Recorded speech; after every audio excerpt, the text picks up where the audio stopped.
राधे राधे। जय श्री कृष्णा। ओम महालक्ष्मी नमः। ओम नमः शिवाय। भक्तजनों, आप सभी का हमारे YouTube चैनल पर हार्दिक स्वागत है। आज आप सुनेंगे बड़ी ही दुर्लभ कथा, मनोरथ पूर्ण करने वाली माता अन्नपूर्णा, माता महालक्ष्मी की कथा, लक्ष्मी चालीसा और आरती। जो भी व्यक्ति आर्थिक परेशानियों से जूझ रहे हों, वैसे व्यक्ति अगर माता लक्ष्मी के शरण में जाकर उनकी पूजा अर्चना और आरती रोजाना करें तो माँ प्रसन्न होकर उसके सभी कष्टों को शीघ्र हर लेती हैं। यदि आप माँ लक्ष्मी की कृपा दृष्टि अपने ऊपर बनाए रखना चाहते हैं तो अपने घर में रोजाना माँ लक्ष्मी की आरती जरूर करें। तो आइए सुनते हैं माता अन्नपूर्णा, माता महालक्ष्मी की बड़ी ही दुर्लभ और पावन कथा।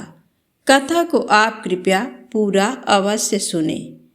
माता अन्नपूर्णा का 21 दिवसीय ये व्रत अत्यंत चमत्कारी फल देने वाला है। ये व्रत मार्गशीर्ष मास में शुक्ल पक्ष की प्रतिपदा से शुरू कर 21 दिनों तक किया जाता है। इस व्रत में अगर व्रत ना कर सके तो एक समय भोजन करके भी व्रत का पालन किया जा सकता है। में सुबह घी का दीपक जलाकर माता अन्नपूर्णा की विधि विधान से पूजा करें, भोग लगाएं, साथ में अन्नपूर्णा माता की कथा पढ़ें या सुनें। अन्नपूर्णे सदा पूर्णे शंकर प्राण वल्लभे ज्ञान वैराग्य सिद्ध्यर्थम भिक्षां देहि च पार्वती। माता च पार्वती देवी पिता देवो महेश्वरः बान्धवा शिवभक्ताश्च स्वदेशो भुवनत्रयम्। एक समय की बात है, काशी निवासी धनंजय की पत्नी का नाम सुलक्षणा था। उसे अन्य सब सुख प्राप्त थे, केवल निर्धनता ही उसके दुख का कारण थी। ये दुख उसे हर समय सताता था। एक दिन सुलक्षणा पति से बोली, स्वामी आप कुछ उद्यम करो तो काम चले। इस प्रकार कब तक काम चलेगा? सुलक्षणा की बात धनंजय के मन में बैठ गई और वह उसी दिन विश्वनाथ शंकर जी को प्रसन्न करने के लिए बैठ गया और कहने लगा, हे देवादिदेव विश्वेश्वर, मुझे पूजा पाठ कुछ आता नहीं है, केवल तुम्हारे भरोसे बैठा हूँ। इतनी विनती करके वह 2-3 दिन भूखा प्यासा बैठा रहा। ये देखकर भगवान शंकर ने उसके कान में अन्नपूर्णा अन्नपूर्णा अन्नपूर्णा इस प्रकार 3 बार कहा। ये कौन क्या कह गया? इसी सोच में धनंजय पड़ गया कि मंदिर से आते ब्राह्मणों को देखकर पूछने लगा, पंडित जी अन्नपूर्णा कौन है? ब्राह्मणों ने कहा, तू अन्न छोड़ बैठा है सो तुझे अन्न की ही बात सूझती है। जा घर जाकर अन्न ग्रहण कर। धनंजय घर गया, स्त्री से सारी बात कही। वह बोली, नाथ चिंता मत करो, स्वयं शंकर जी ने ये मंत्र दिया है, वे स्वयं ही खुलासा करेंगे। आप फिर से जाकर उनकी आराधना करो। धनंजय फिर जैसा का तैसा पूजा में बैठ गया। रात्रि में शंकर जी ने आज्ञा दी, कहा तू पूर्व दिशा में चला जा। वह अन्नपूर्णा माँ का नाम जपता जाता और रास्ते में फल खाता, झरनों का पानी पीता जाता। इस प्रकार कितने ही दिनों तक चलता गया। वहाँ उसे चांदी सी चमकती वन की शोभा देखने में आई, सुंदर सरोवर देखने में आया। उसके किनारे कितनी ही अप्सराएं झुंड बनाए बैठी थीं। एक कथा कहती थी और सब माँ अन्नपूर्णा इस प्रकार बार बार कहती थी। ये अगहन मास की उजेली रात्रि थी और आज से ही व्रत का आरंभ था। जिस शब्द की खोज करने वह निकला था वह उसे वहाँ सुनने को मिला। धनंजय ने उनके पास जाकर पूछा, हे देवियों, आप ये क्या करती हो? उन सब ने कहा, हम सब माँ अन्नपूर्णा का व्रत करती हैं। व्रत करने से गई, पूजा क्या होता है? ये किसी ने किया भी है? इसे कब किया जाए, कैसा व्रत है और विधि कैसी है, मुझसे भी कहो।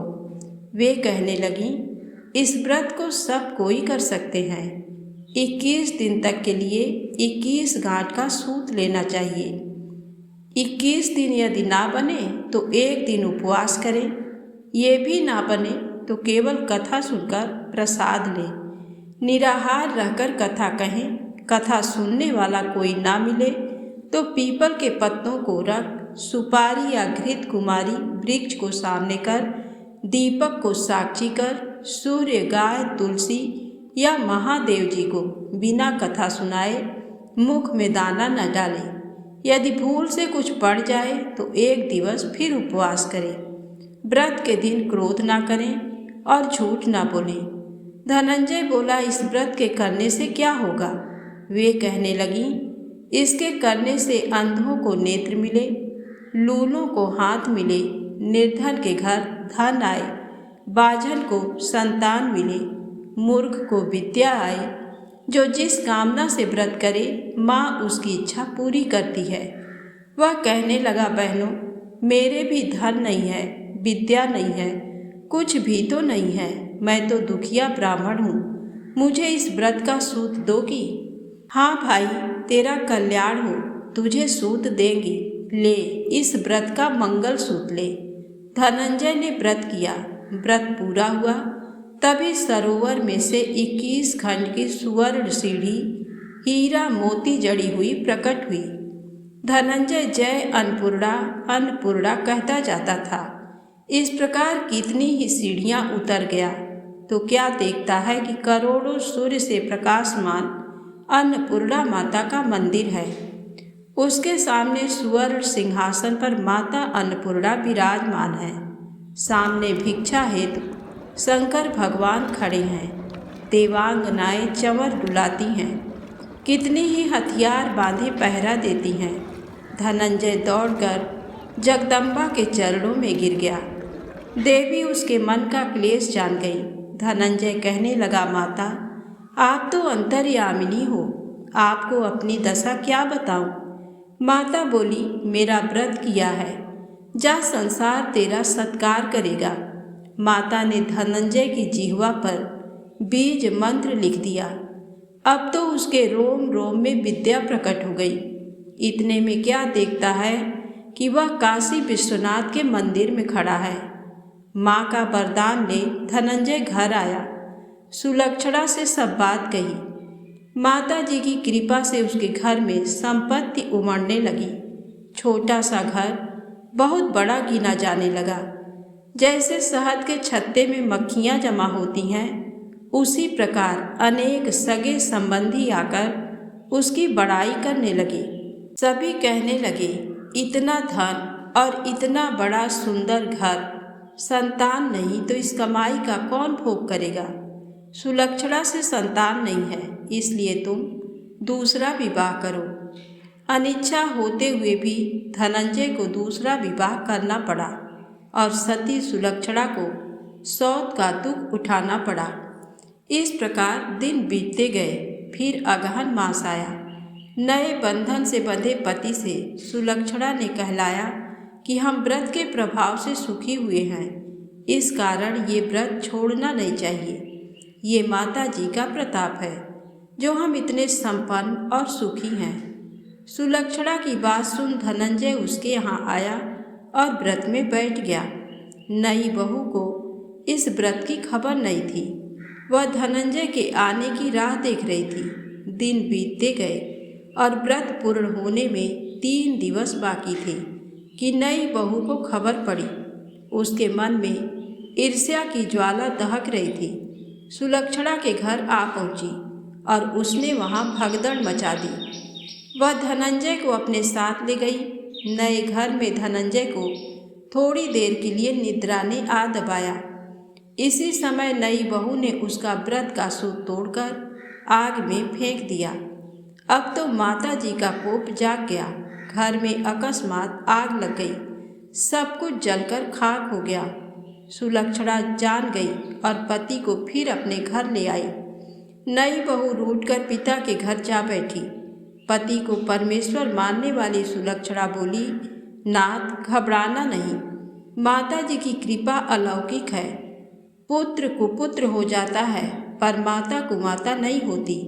अब आप श्रद्धा और भक्ति से आराधना शुरू करो, वे जरूर हमारा कल्याण करेंगी। धनंजय फिर माता के पीछे पड़ गया। फिर वही सरोवर सीढ़ी प्रकट हुई, उसमें माँ अन्नपूर्णा कहकर वह उतर गया। वहाँ जा माता जी के चरणों में रुदन करने लगा। माता प्रसन्न हो बोली, ये मेरी स्वर्ण की मूर्ति ले, उसकी पूजा करना, तू फिर से सुखी हो जाएगा। जा, तुझे मेरा आशीर्वाद है। तेरी स्त्री सुलक्षणा ने श्रद्धा से मेरा व्रत किया है, उसे मैंने पुत्र दिया है। धनंजय ने आंखें खोली तो खुद को काशी विश्वनाथ के मंदिर में खड़ा पाया। वहाँ से फिर उसी प्रकार घर को आया। इधर सुलक्षणा के दिन चढ़े और महीने पूरे होते ही पुत्र का जन्म हुआ। गांव में आश्चर्य की लहर दौड़ गई, मानता आने लगा। इस प्रकार उसी गांव के निसंतान सेठ के पुत्र होने पर उसने माता अन्नपूर्णा का मंदिर बनवा दिया। उसमें माता जी धूमधाम से पधारी, यज्ञ किया और धनंजय को मंदिर के आचार्य का पद दे दिया। जीविका के लिए मंदिर की दक्षिणा और रहने के लिए बड़ा सुंदर सा भवन दिया। धनंजय स्त्री पुत्र सहित वहाँ रहने लगा। माता जी की चढ़ावे में भरपूर आमदनी होने लगी। उधर नई बहू के पिता के घर डाका पड़ा, सब लुट गया। वे भीख मांगकर पेट भरने लगे। सुलक्षणा ने ये सुना तो उन्हें बुला भेजा, अलग घर में रख लिया और उनके अन्न वस्त्र का प्रबंध कर दिया। धनंजय, सुलक्षणा और उसका पुत्र माता जी की कृपा से आनंद से रहने लगे। माता जी ने जैसे इनके भंडार भरे वैसे सबके भंडार भरे, तो प्रेम से बोले, अन्नपूर्णा माता की जय हो। अब आइए सुने लक्ष्मी माता की कहानी। एक दिन लक्ष्मी जी की बड़ी बहन ज्येष्ठा ने उनसे कहा, बहुत दिनों से एक बात मेरे मस्तिष्क में कौंध रही है, सोचती हूँ कि तुमसे पूछूं या नहीं। लक्ष्मी जी ने मुस्कुरा कर कहा, ऐसी क्या बात है बहन, मन में जो कुछ भी है निसंकोच पूछो। वैसे भी कोई बात मन में न रखकर उसका समाधान कर लेना ही बुद्धिमानी है। तब अलक्ष्मी ने कहा, मैं अक्सर यही सोचती रहती हूँ कि सुंदरता में हम दोनों बराबर हैं, फिर भी लोग तुम्हारा आदर करते हैं और मैं जहाँ भी जाती हूँ वहाँ उदासी छा जाती है। मुझे लोगों की घृणा और क्रोध का शिकार होना पड़ता है, जबकि हम दोनों सगी बहनें हैं। ऐसा क्यों? तब लक्ष्मी जी ने हंसकर कहा, सगी बहन या समान सुंदरता होने से ही आदर नहीं मिलता, उसके लिए अपने को भी कुछ करना चाहिए। लोग मेरा आदर इसलिए करते हैं क्योंकि मैं उनके घर पहुंचते ही सुख के साधन जुटा देती हूँ। संपत्ति और वैभव से आनंदित होकर लोग मेरा उपकार मानते हैं, तभी मेरी पूजा करते हैं। उधर तुम्हारा ये हाल है कि जिसके यहाँ भी तुम जाती हो उसको गरीबी, रोग और आपदा सहनी पड़ती है। इसी वजह से लोग तुमसे घृणा करते हैं, कोई आदर नहीं करता। आदर पाना है तो दूसरों को सुख पहुंचाओ। ज्येष्ठा को लक्ष्मी जी की बात चुभ गई। उन्हें लगा कि लक्ष्मी को अपनी महिमा का अभिमान हो गया है। उन्होंने तड़प कर कहा, लक्ष्मी, तुम मुझसे हर बात में छोटी हो, अवस्था में भी और प्रभाव में भी। मुझे उपदेश देने का भी विचार न करो। अगर तुम्हें अपने वैभव का अहंकार है तो मेरे पास भी अपना एक प्रभाव है। मैं जब अपनी पर आ जाऊं तो तुम्हारे करोड़पति भक्त को भी पल भर में भिखारी बना दूं। इतना सुनकर लक्ष्मी जी को हंसी आ गई और कहने लगी, बहन, तुम बड़ी हो इसलिए कुछ भी कह लो, लेकिन जहाँ तक प्रभाव की बात है मैं तुमसे कम नहीं हूँ। जिसको तुम भिखारी बनाओगी उसे मैं दूसरे दिन रंक से फिर राजा बना दूंगी। मेरी महिमा का अभी तुम्हें पता ही कहाँ है। अलक्ष्मी ने कहा, और तुम्हें भी मेरी महिमा का पता ही नहीं है। जिसकी तुम सहायता करोगी उसे मैं दाने दाने के लिए भी मोहताज कर दूंगी। लक्ष्मी जी ने कहा, देखो बहन, दाने दाने के लिए तुम उसे मोहताज कर सकती हो जिससे मैं रूठ जाऊं, जिसके सिर पर मेरा वरद हस्त ना हो, उसका तुम कुछ भी बिगाड़ सकती हो। परंतु जिस पर मेरी कृपा दृष्टि है उसका कोई भी बाल तक बांका नहीं कर सकता।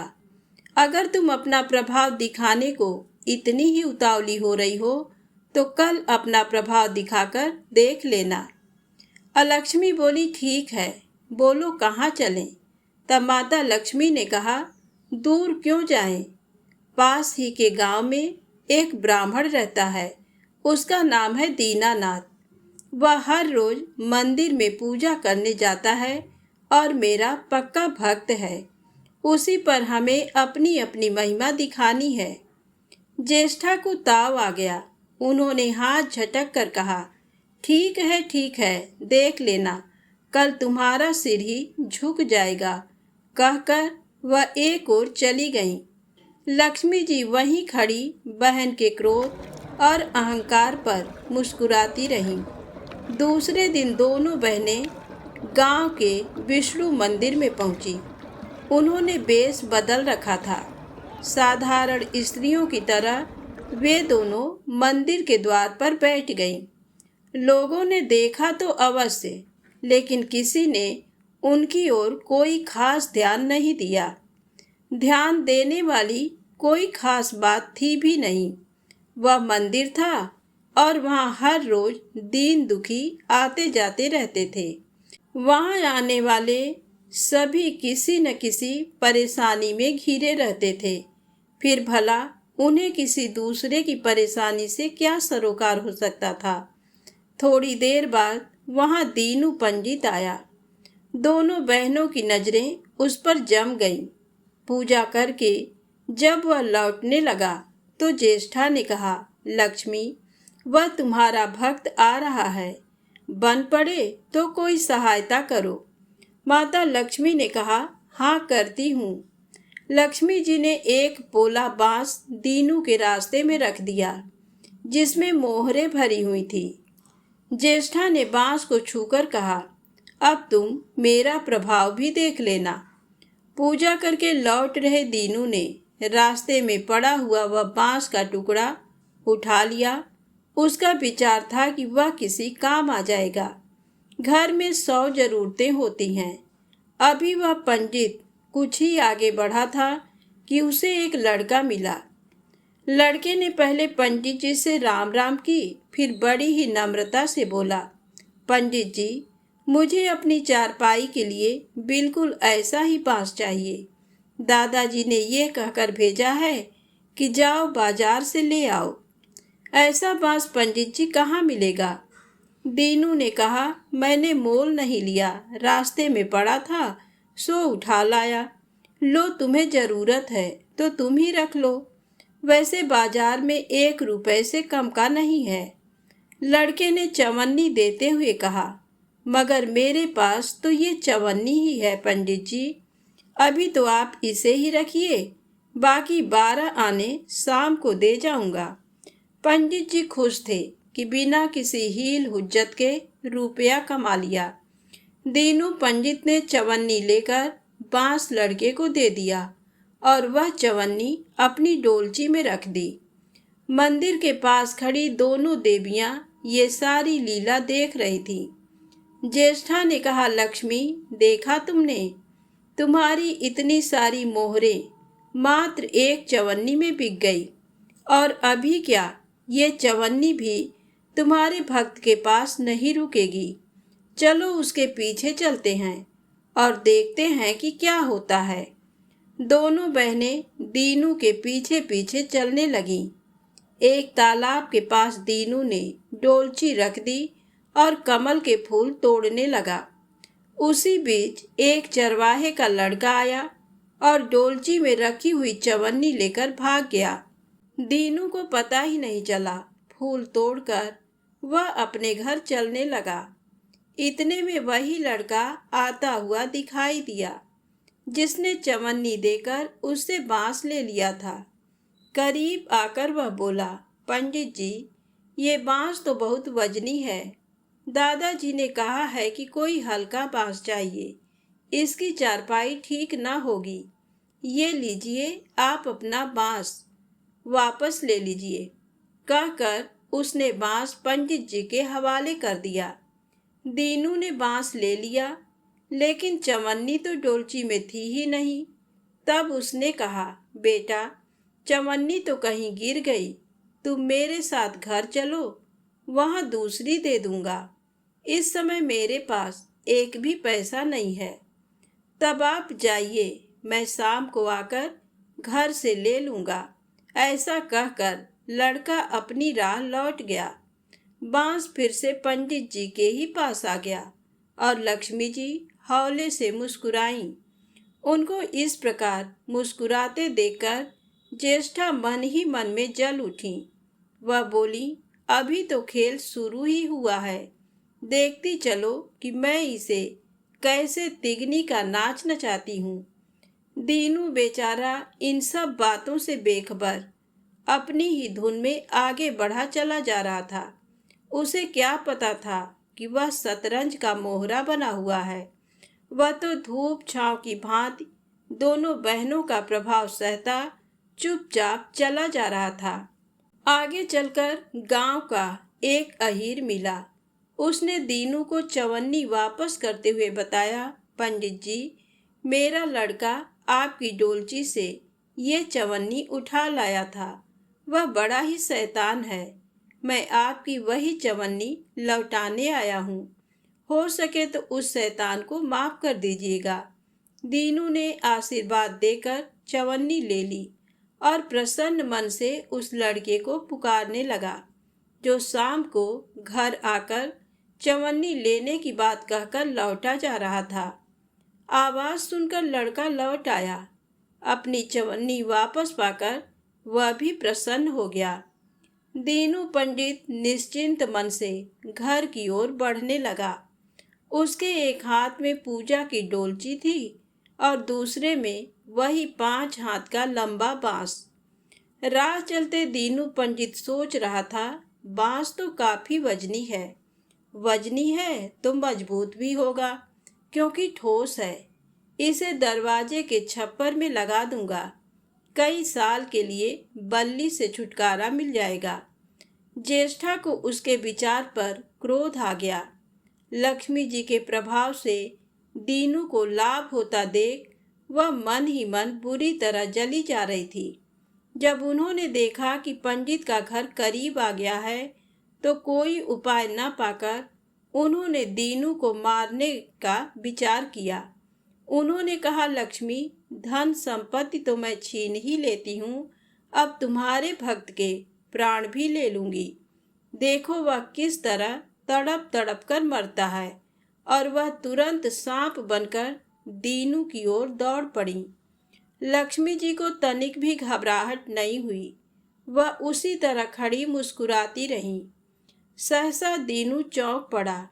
एक भयानक सांप फन उठाए उसकी ओर झपट रहा था। प्राण तो सभी को प्रिय होते हैं, उपाय रहते कोई अपने को संकट में नहीं पड़ने देता। दीनू ने पगडंडी वाला रास्ता छोड़ दिया और एक ओर को भागने लगा। लेकिन सांप बनी ज्येष्ठा उसे भला कहाँ छोड़ने वाली थी। वह तो उस गरीब के प्राणों की प्यासी हो चुकी थी। वह भी दीनू के आगे पीछे दाएं बाएं बराबर दौड़ती ही रही। दीनू घबरा गया। उसने हाथ जोड़कर कहा, नाग देवता, मैंने तुम्हारा कुछ नहीं बिगाड़ा, शांति से अपनी राह लौट जाओ। आखिर क्यों मुझ गरीब के पीछे पड़े हो। व्यर्थ में किसी ब्राह्मण को सताना अच्छी बात नहीं है। लेकिन वह नाग तो ज्येष्ठा का रूप था, जो दीनू को किसी भी तरह से डसना चाहता था। प्रार्थना पर कुछ भी ध्यान न देकर वह सांप एक बारगी फुफकारता हुआ झपट पड़ा। जब दीनू ने देख लिया कि बिना संघर्ष किए अब जान नहीं बचेगी। तो उसने प्राण रक्षा के लिए भरपूर जोर लगाकर वही बांस सांप के ऊपर दे मारा। धरती से टकराते ही बांस के 2 टुकड़े हो गए और उसके भीतर भरी हुई मोहरें खन खनाकर बिखर गईं, जैसे लक्ष्मी जी हंस रही हों।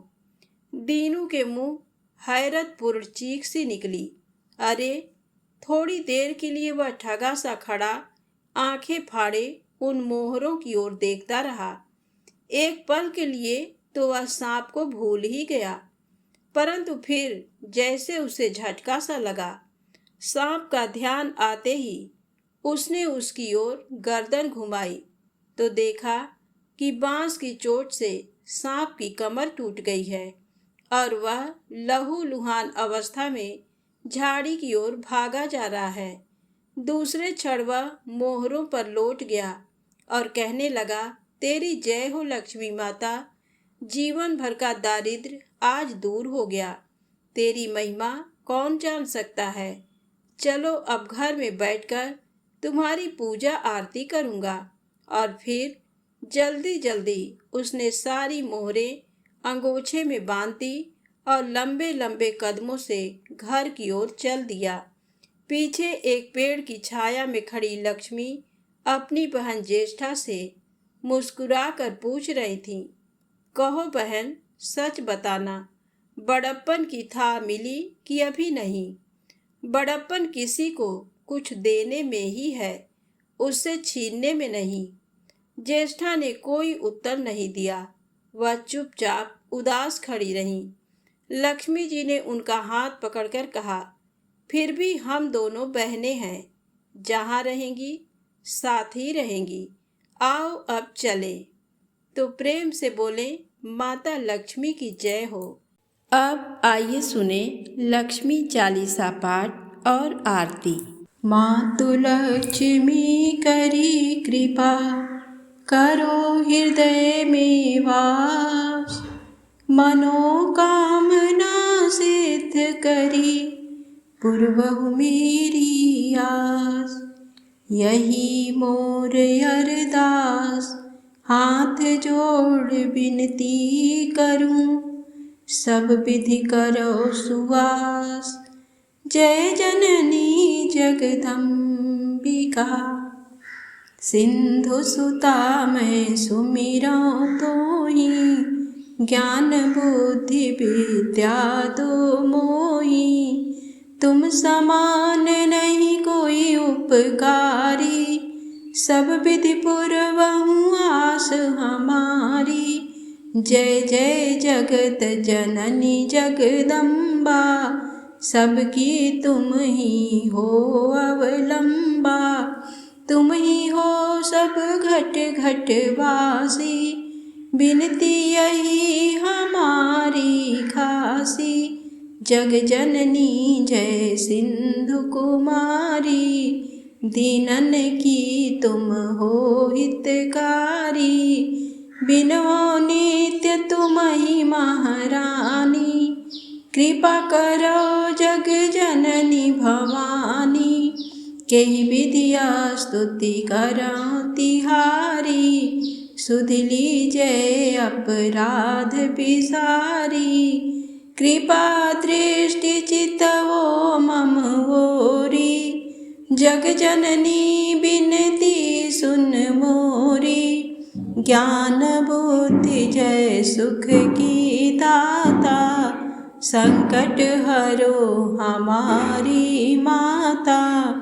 चीर सिंधु जब विष्णु मथायो, 14 रत्न सिंधु में पायो। 14 रत्न में तुम सुख राशि, सेवा कियो प्रभु बनि दासी। जब जब जन्म जहाँ प्रभु लीन्हा, रूप बदल तह सेवा कीन्हा।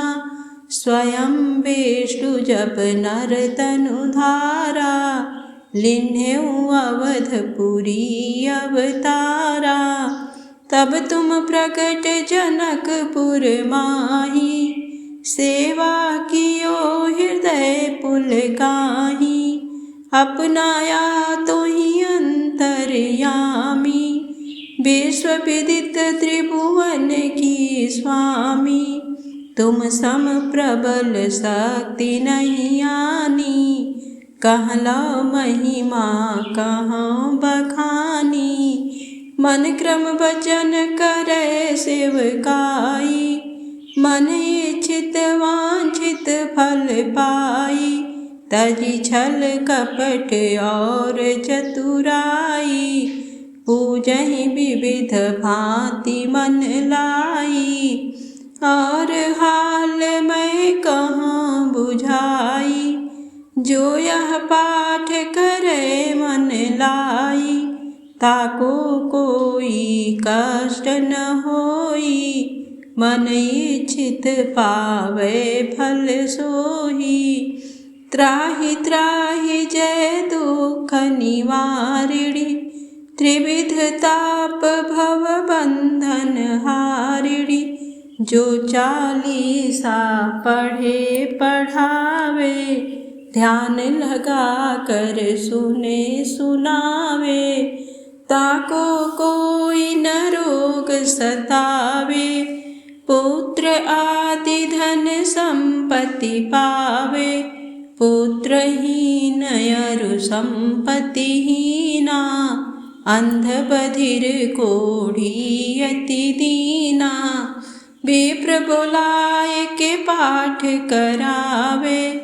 शंका दिल में कभी न लावे, पाठ करावे दिन चालीसा। तापर कृपा करें गौरीसा, सुख संपत्ति बहुत सी पावे। कमी नहीं काहू की आवे, 12 मास करे जो पूजा। तेहि सम धन्य और नहीं दूजा। प्रतिदिन पाठ करे मन माही, उन सम कोई जग में कहूँ नाही। बहुविधि क्या मैं करऊँ बड़ाई, ले परीक्षा ध्यान लगाई। कर विश्वास करे व्रत नेमा, होय सिद्धि उपजय उर प्रेमा। जय जय जय जय लक्ष्मी भवानी, सब में व्यापित हो गुण खानी। तुम्हरो तेज प्रबल जग माही, तुम सम को दयालु कहूँ नाही। मोहि अनाथ की सुधि अब लीजे, संकट काटि भक्ति मोहि दीजे। भूल चूक करी क्षमा हमारी, दर्शन दीजे दशा निहारी।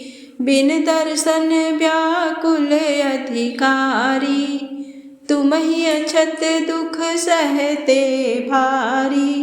नहीं मोहि ज्ञान बुद्धि है तन में, सब जानत हो अपने मन में। रूप चतुर्भुज करके धारण, कष्ट मोर अब करऊँ निवारण। केहि प्रकार मैं करऊँ बड़ाई, ज्ञान बुद्धि मोहि नहीं अधिकाई। त्राहि त्राहि दुख हारिणी, हरो बेगी सब त्रास। जयति जयति जय लक्ष्मी, करु शत्रु को नाश। दास सदा धरि ध्यान नित, विनय करत कर जोर। मातु लक्ष्मी दास पर, करहूँ दया की को।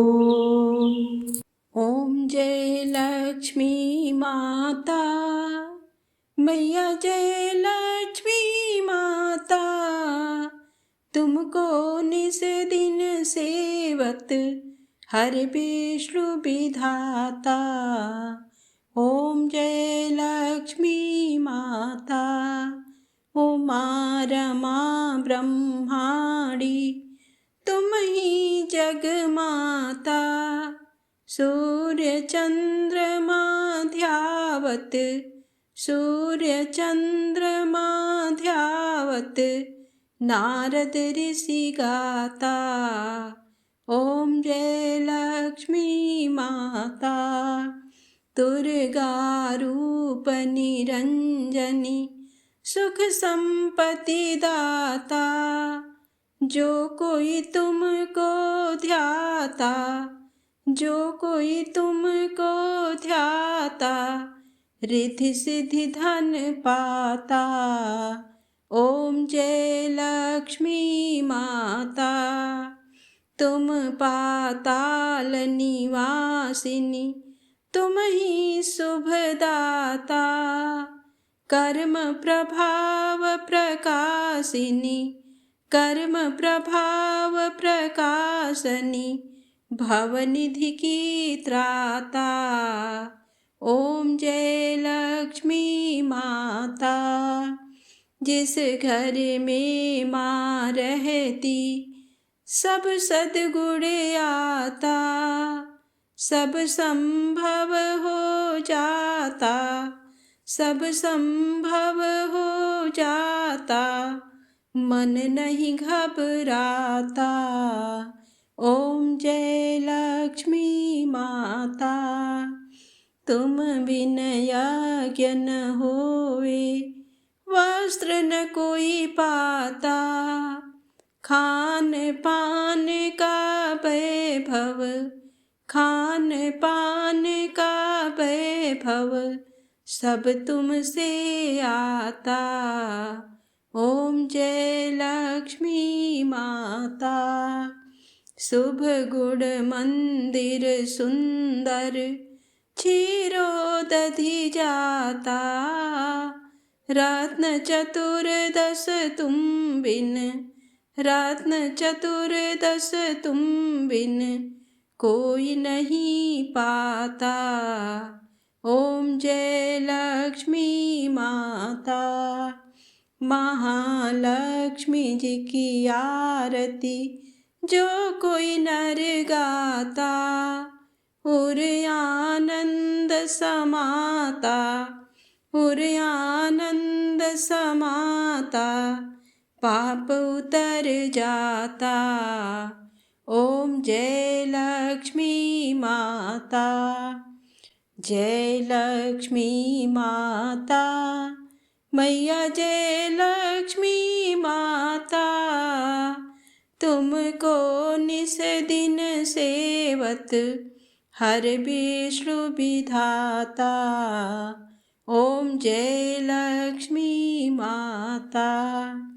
प्रेम से बोले महालक्ष्मी माता की जय हो। अन्नपूर्णा माता की जय हो। दोस्तों, यदि आपको वीडियो अच्छी लगी हो तो प्लीज़ लाइक अवश्य करें, चैनल को सब्सक्राइब करें, ज़्यादा से ज़्यादा शेयर करें। जय माता दी, जय भोलेनाथ।